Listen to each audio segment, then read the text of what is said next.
The Spinster Wife is set in the early spring of 1986. It opens in the seaside town of Portaloos, with a woman coming awake in a guest house with no memory of how she got there. In another town, we meet the main character, Rita-Mae Russell. One morning, she finds a note from her abusive husband, Harry. He's taken himself off to the building sites in England and doesn't know when he'll be back. At that moment, the daily newspaper is pushed through the door. It falls open at the property page, and she finds herself staring at a lovely little house for rent in the town of Killorn, a good 2 hours away. Rita sees the chance to finally escape the prison of her torturous marriage. She flees to Killorn and makes the acquaintance of the eccentric undertaker turned landlord, Abraham Hilditch. The story charts the journey of Rita's attempts to start a new life in a new place. She carries many secrets from the past and is unsure of how to move forward.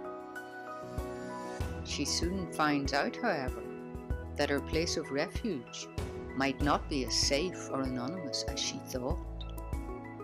Someone is watching her every move. She's sure of it. When she leaves the house, she feels someone has been in. Is it the husband come back to taunt her? Is it the strange mechanic who lives down the road? Or is it her new landlord, Bram Hilditch? She suspects them all. Or could it just be Rita's own troubled mind playing tricks? Is this menacing presence for real and the danger she feels justified? Will she allow herself to be driven out, or find the courage to at last stand her ground and fight for the life of freedom and joy she yearns for and deserves?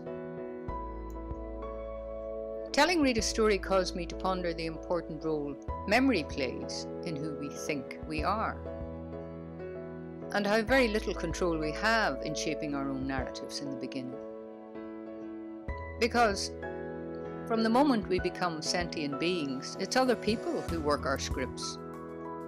Parents, siblings, teachers, classmates. And for the most part, we go along with it all, playing the roles ascribed to us, no matter how flawed they might be. It takes courage to tear up the script that we were given and start our own. And that idea of reinventing the self interests me a lot and permeates a great deal of my writing. I like to take my characters right out of their comfort zones, make them go beyond themselves and begin afresh. Change is scary, we know that, but change is growth. And by the end of the story, those same characters will inevitably have discovered this vital truth. When Rita flees her home, she's been handed the same kind of challenge. Another opportunity to transcend the conditioning of her bleak past and script a better future. Will she have the courage to face that challenge?